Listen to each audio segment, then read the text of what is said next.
ట్రంప్తో అమీతుమీకి సిద్ధమవుతున్నారు ప్రధాని మోదీ. వచ్చే నెలలో అమెరికాకు మోదీ పైన ఉండబోతోంది.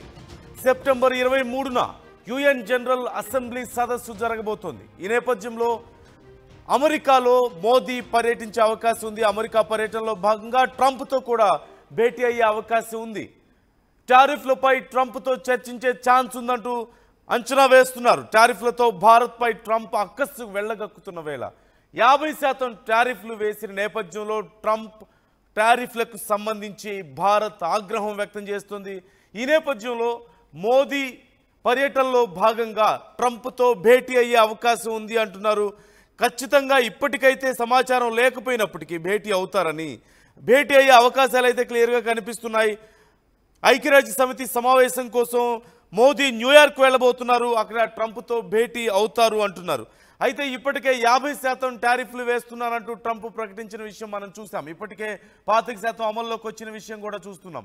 ఈ నేపథ్యంలో భారత్తో ఎంతకైనా కయ్యానికి సిద్ధమవుతున్న తరుణంలో పాకిస్తాన్ లాంటి దేశాలు, మునీర్ లాంటి ఉగ్రవాద నాయకులు అమెరికాలో కూర్చొని భారతదేశం మీద అణుబాంబులు వేస్తామని బెదిరిస్తున్న తరుణంలో రష్యాది భారత్ది డెడ్ ఎకానమీ అంటూ కామెంట్స్ చేస్తూ భారతదేశాన్ని చాలా తక్కువ చేసి చూసే ప్రయత్నం జరుగుతున్న తరుణంలో మోదీ పర్యటన ఖచ్చితంగా చాలా కీలకంగా మారింది.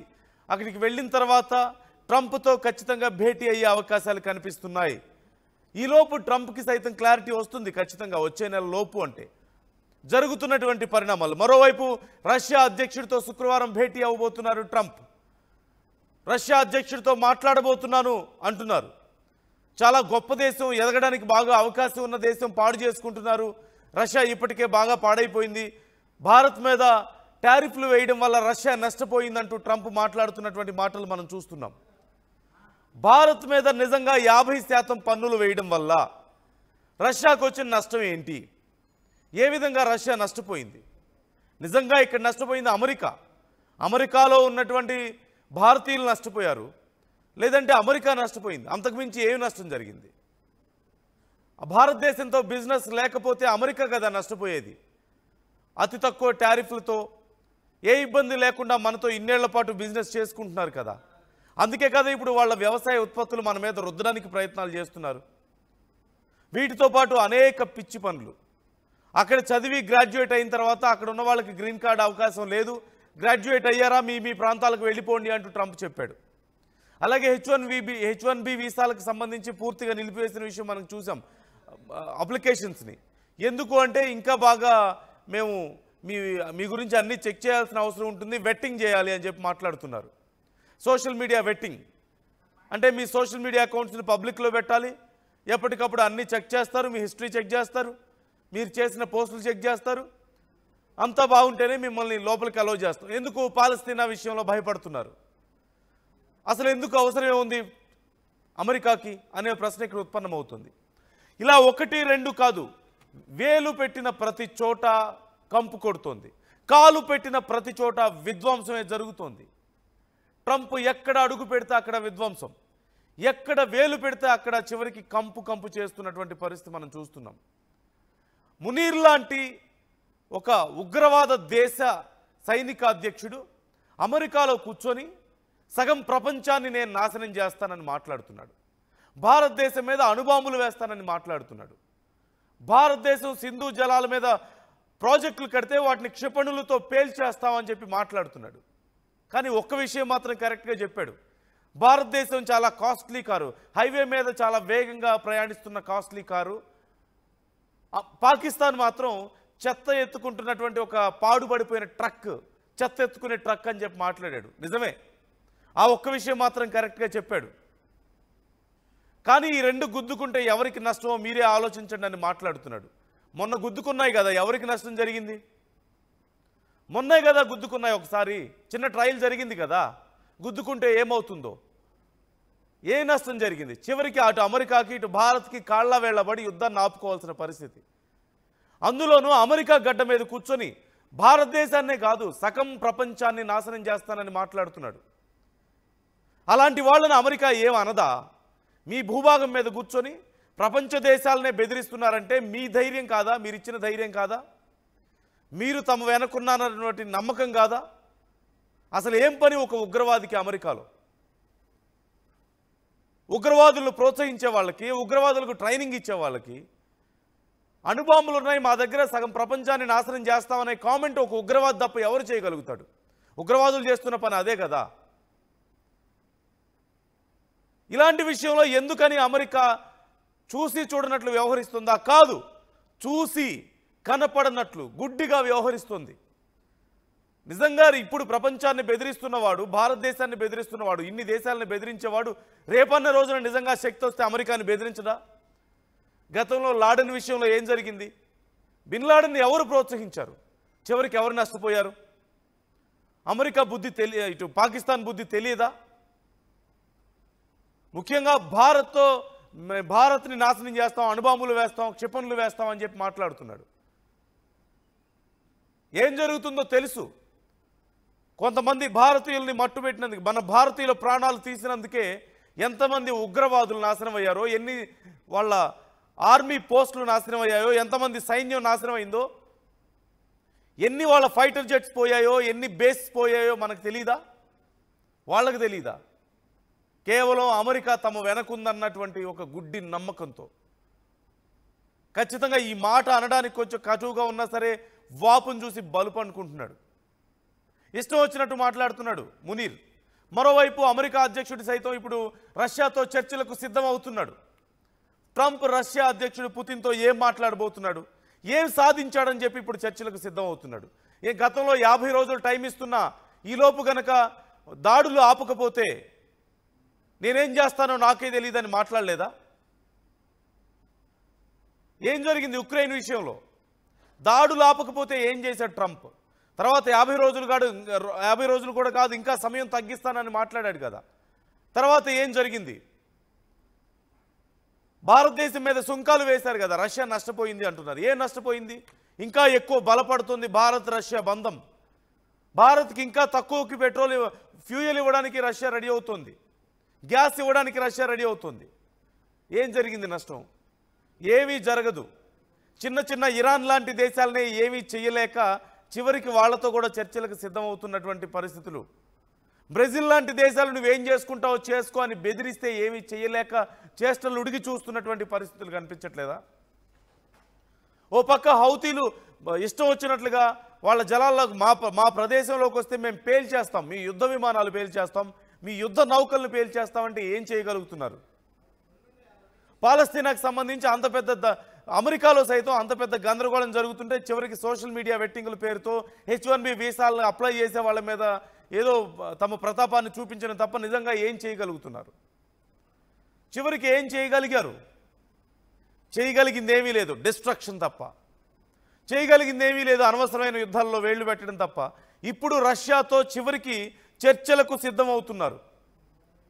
ఏమీ చేయలేక, ఏమీ మాట్లాడలేక, తామిచ్చిన గడువులోపు రష్యా తమ మాట వినక, అలాగని ఏమీ చేయలేక చివరికి చర్చలకు సిద్ధమవుతున్నటువంటి పరిస్థితి మనం చూస్తున్నాం.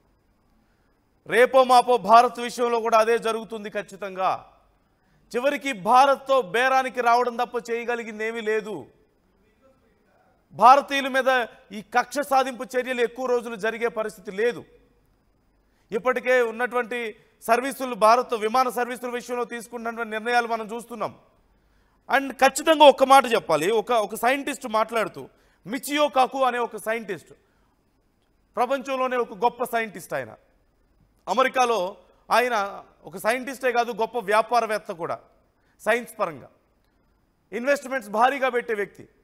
ఆయన మాట్లాడుతూ ఒక మాట అన్నాడు, H1B వీసాల మీద ట్రంప్ పడుతున్నాడు, నిజంగా H1B వీసాలు గనక రద్దు చేస్తే, పూర్తిగా H1B వీసాలు ఉన్న వాళ్ళని వెనక్కి పంపిస్తే, H1B వీసాలు ఇక జారీ చేయకపోతే అమెరికాలో మేధోశక్తి లేకుండా పోతుంది అని మాట్లాడాడు. ఆయన బహిరంగంగా కామెంట్ చేశాడు, అమెరికాలో మేధోశక్తి అంతా కూడా H1B వీసానే అంటూ ఆయన మాట్లాడాడు.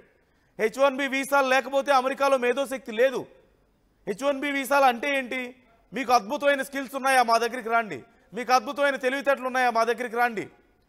మా దగ్గర ఇన్వెస్ట్ చేయండి, మా దగ్గర మీ తెలివితేటలను ఇన్వెస్ట్ చేయండి, మీ డబ్బుల్ని ఇన్వెస్ట్ చేయండి అని చెప్పి ఆఫర్ చేయడమే కదా. ఒక్కసారి గనక H1B వీసాలు ఆపేస్తే తన దగ్గర ఉన్నటువంటి 100% ఇంటెలెక్చువల్ బ్రెయిన్స్ లేదంటే సూపర్ బ్రెయిన్స్ అన్నీ కూడా మాయమైపోతాయి.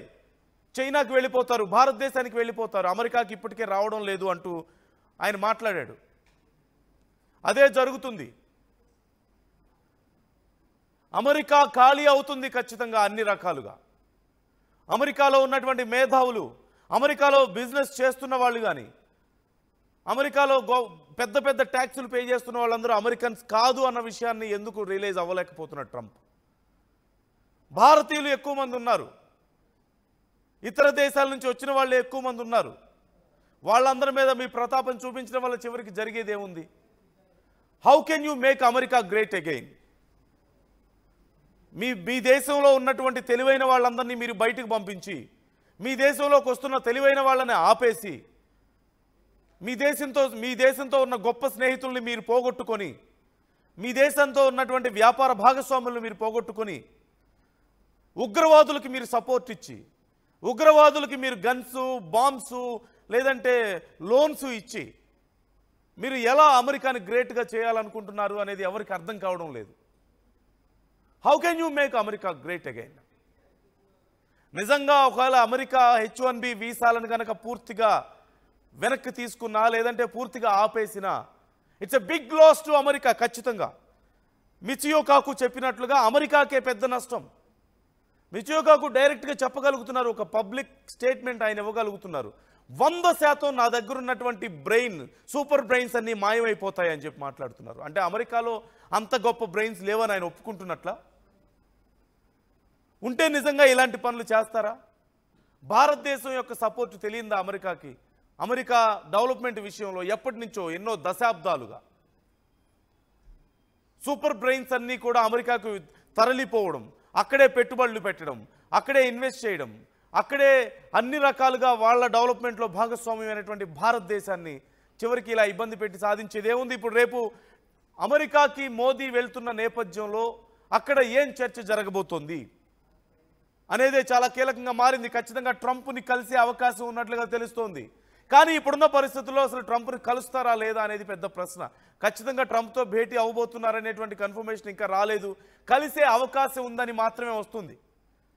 అసలు ట్రంప్ని కలవాల్సిన అవసరం ఎంత ఉంది ఇప్పుడు అనేది కూడా ఒక కీలకమైన ప్రశ్న. ఎందుకు కలవాలి? భారతదేశం మీద ఇష్టం వచ్చినట్లుగా ట్యాక్సులు వేస్తూ, టారిఫ్లు వేస్తూ భారతదేశాన్ని ఇబ్బంది పెడుతున్న ఇలాంటి తరుణంలో పాకిస్తాన్ ఉగ్రవాదులు అమెరికాలో కూర్చొని భారతదేశాన్ని బెదిరిస్తుంటే, ప్రపంచ దేశాలనే మేము నాశనం చేస్తామని బెదిరిస్తుంటే, ఇప్పుడు ట్రంప్తో భేటీ అవ్వాల్సిన అవసరం ఎంతవరకు ఉందనేది కూడా కీలకమైన అంశమే. ఇంకొన్ని రోజులాగితే అప్పుడు తెలుస్తుంది భారతదేశం వల్ల జరిగిన నష్టం ఏంటి అనేది. భారతదేశాన్ని మనం నష్టపరచాలనుకుంటే తిరిగి మనం ఎంత నష్టపోయామనేది వాళ్ళు రియలైజ్ అవుతారు కదా. ఎనీవే, ఏం జరగబోతుంది అనేది మాత్రం చాలా కీలకమైనటువంటి పరిణామమే. ఏం చర్చించబోతారు? ఒకవేళ కలిస్తే ఈ టారిఫ్ల విషయంలో మళ్ళీ ఏమైనా క్లారిటీ వస్తుందా, మళ్ళీ దారికి వస్తారా అనేది మాత్రం ఖచ్చితంగా చూడాల్సినటువంటి అంశమే. మరోవైపు భారత్ సైతం ఈ అంశంలో చాలా క్లియర్గా ఉంది. వెనక్కి తగ్గే ప్రసక్తే లేదు. మేము ఎవరితో వ్యాపారం చేసుకోవాలో మా ఇష్టం అని క్లియర్గా చెప్పేశాం. రష్యాతో మన బంధాన్ని పెంచుకుంటున్నాం, మన వ్యాపార భాగస్వామ్యాన్ని పెంచుకుంటున్నాం, ఆల్టర్నేట్స్ ఆల్రెడీ ప్లాన్ చేసుకుంటున్నాం. చైనాతో ఇప్పుడు సయోధ్య కుదురుతున్నటువంటి పరిస్థితి కూడా మనం చూస్తున్నాం. చైనాతో సయోధ్య కుదురుతోంది. రష్యా లాంటి దేశాలు మనకి ఎప్పటి నుంచో సపోర్ట్ ఉన్నాయి. ఇలాంటి పరిస్థితుల్లో ఎందుకని అమెరికా మీద డిపెండ్ అవ్వాలి? ఖచ్చితంగా ఒకవేళ భారత్ విషయంలో ఇదే వైఖరి కొనసాగితే అమెరికాకు ఒక ఆల్టర్నేట్ తయారవడంలో భారత్ భాగస్వామ్యం అయ్యే అవకాశాలు ఖచ్చితంగా క్లియర్గా కనిపిస్తున్నాయి. అందులో చైనాతో సయోధ్యను కుదుర్చుకోవడానికి ఇరు దేశాలు చేస్తున్నటువంటి ప్రయత్నం ఇందుకు ఒక ఎగ్జాంపుల్గా మనం చెప్పుకోవచ్చు. ఖచ్చితంగా నెక్స్ట్ బ్రిక్స్ దేశాల సదస్సు భారత్లో జరిగితే ఖచ్చితంగా చైనా అధ్యక్షుడిని ఇన్వైట్ చేస్తుంది భారత్. చైనా అధ్యక్షుడు భారత్కి రాబోతున్నారు. ఇప్పటికే చైనాకు మరొక ముఖ్యమైన అంశం, చైనాకు తిరిగి డైరెక్ట్ ఫ్లైట్స్ని భారత్ పునరుద్ధరిస్తుంది. గతంలో కరోనా కారణంగా అప్పుడు ఫ్లైట్స్ ఆగిపోయాయి. ఆ తర్వాత బోర్డర్లో చైనాతో చోటు చేసుకున్నటువంటి పరిణామాలతో మరింత